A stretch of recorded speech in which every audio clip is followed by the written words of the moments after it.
Қайырлы күн, құрметті тыңдармандар, көрермендер. Мен Жұманова Баян Мұсақызы, Қазақстан Республикасының диабеттік ассоциациясының президентімін.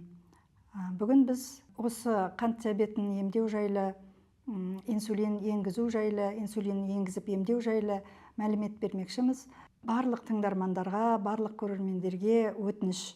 Егер инсулин алып енесіне шаншып жатқан кісі көрсеңіз, немесе инсулинді енгізетін құрылғысы бар адамды көрсеңіз, саусағын тесіп қант өлшеп жатқан адамды көрсеңіз, ол кісілерге аяушылықпен немесе қандай да бір көңіл күйдің аяушылығымен қарап қажеті жоқ. Өйткені барлық адамдар ағзасында не жетіспейді, соны орын басушы ем ретінде қабылдау қажет. Өмір сүру үшін инсулинді енгізу қажет болса, ол адам алу керек. Ол сол адамның өте ауыр халде екенін көрсетпейді. Бүкіл әлемге әйгілі Пеле, Эдсон Арантис бізге бүкіл дүние жүзінде 3 дүркін атақты футболист атанған чемпион.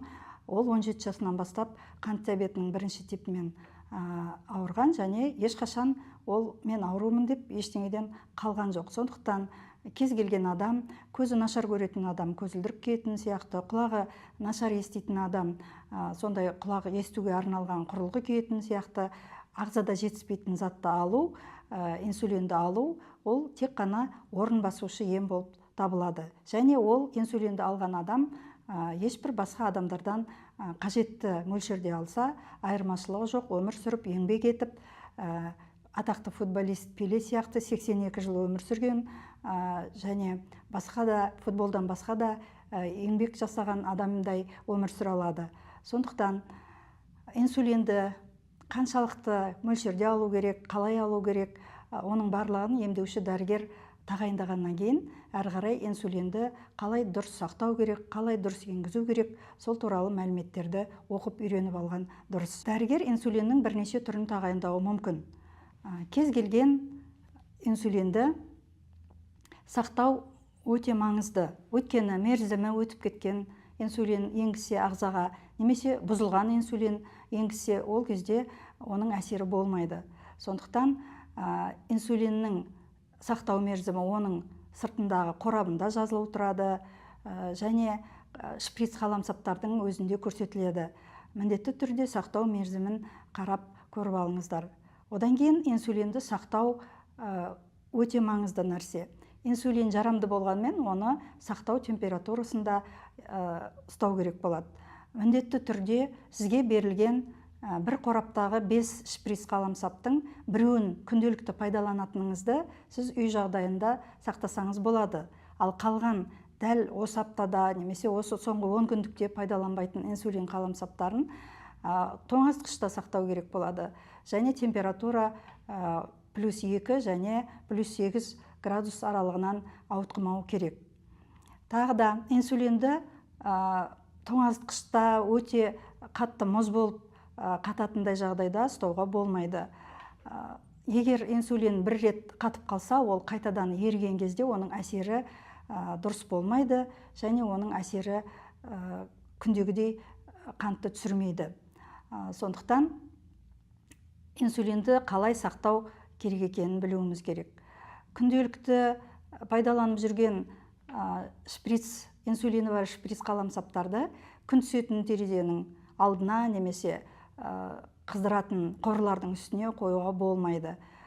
Күн сәулесінен алыс жерде сақтаңыз, және қатты ыситын жабдықтардың жанына қоймаңыз. Жазда инсулинді қалай сақтауға болады? Жазда үй жағдайында емес, сіз көшеде күн қатты ыстықта термопеналдар болады.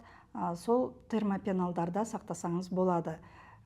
Күннің астында жай ғана сақталмаған шприц қаламсаптарды сөмкеде алып ұстап жүру, оның да қызметін бұзуы мүмкін. Енді саяхатқа қалай шығамыз? Инсулин тағайындалған адамның әрқайсында қысқа және ұзартылған әсерлі 2 түрлі инсулин болады. Саяхатқа шыққан кезде ешқашан инсулинді жүк өткізетін жерге өткізбеңіз, өйткені жүгіңіз жоғалып кетсе, немесе ол сынып қалса, сіз инсулинсіз қаласыз, және басқа мемлекетте инсулин сізге дем арасында тағайындалып берілмеуі мүмкін. Және білесіздер, кез келген дәрі алып өту үшін шекарадан әркімнің қолында құжаты болу керек.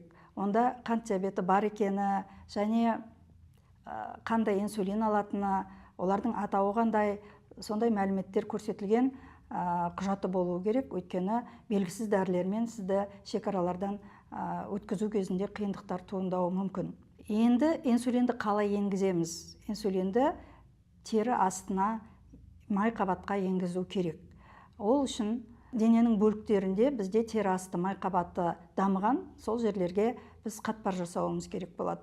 Инсулинді иыққа, егер басқа біреу салатын болса, сізге алдыменен бас бармағымен, саусағымен қатпар жасап, содан кейін ғана барып инсулиннің инесін тікелей сол қатпардың үстіне енгізеді. Көбіне адам өзінің іш аймағында бір қолымен қатпар жасап, екінші қолымен инсулинді енгізе алады. Және өзінің санының алдыңғы бөлігіне және бөксенің жоғарғы сыртқы бөлігіне, тері асты май қабаты дамыған жерлерде бас бармағымен және сұқ саусағыменен қатпар жасап, оның жоғарғы бөлігіне инсулин инесін енгізеді. Қазіргі кезде инсулиндердің инелердің ұзындығы 4-5 мм аспайды. Ол әрине ешқандай бұлшықетке немесе басқа да тамырларға еніп кетуінен сақтайды. Егер осы инсулинді алу кезінде сіздер қалай дайындалу керек екенін білулеріңіз керек болса, онда алдымен сіз өз қолыңызды жуып аласыз, шприц қаламсапты аласыз, өзіңізге керек дозаны таңдайсыз. Ал енді инсулинді енгізетін жерді спиртпен күнде-күнде сүрткілеу міндетті емес. Егер сіз бірнеше күннің ішінде басқа бір себептермен жуына алмай қалсаңыз ғана, инсулинді енгізетін жерді спиртпен сүртсеңіз болады, бірақ сол спирт ұшып кеткенше күте тұрыңыз. Содан кейін сіз инені сол тазаланған жерге қатпар жасап саусақтарыңызбен енгізе аласыз. Тағы да қайталап айтам, адам өзінің иығына өзі қатпар жасап, өзінің қолыменен инені енгізе алмайды. Сондықтан егер үйіндегі немесе жанындағы басқа біреу енгізетін болса, иық аймағын таңдауға болады. Ал енді өзі қатпар жасап, өзіне өзі салатын жағдайда ең қолайлы аймақтар іш аймағы, бөксе аймағы және санның алдыңғы аймағы. Инені енгізіп, қажетті дозаны енгізетін поршынды басқаннан кейін 10 рет адам санау керек. 1, 2, 3, 4, 5 деп, өйткені сол инеде қалған барлық инсулин соңына дейін тері астына, майлы қабатқа енгізілуі керек.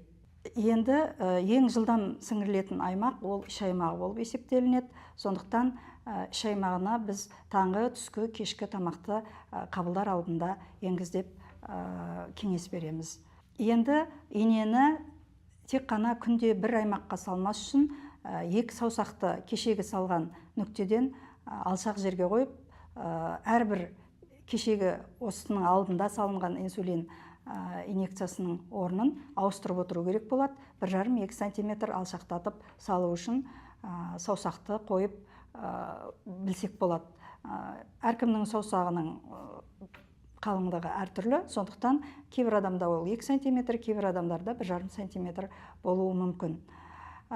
Егер инсулинді үнемі бір орынға сала берсек, немесе инсулинді салар алдында, енгізер алдында ылғи спиртпенен теріні өңдейтін болсақ, ол жерлерде липодистрофиялар, то есть шеміршектену пайда болуы мүмкін. Және ондай аймақтардан инсулиннің сіңірілуі баяулайды, бұзылады. Сондықтан қандағы қант деңгейінің тұрақсыздығы пайда болады.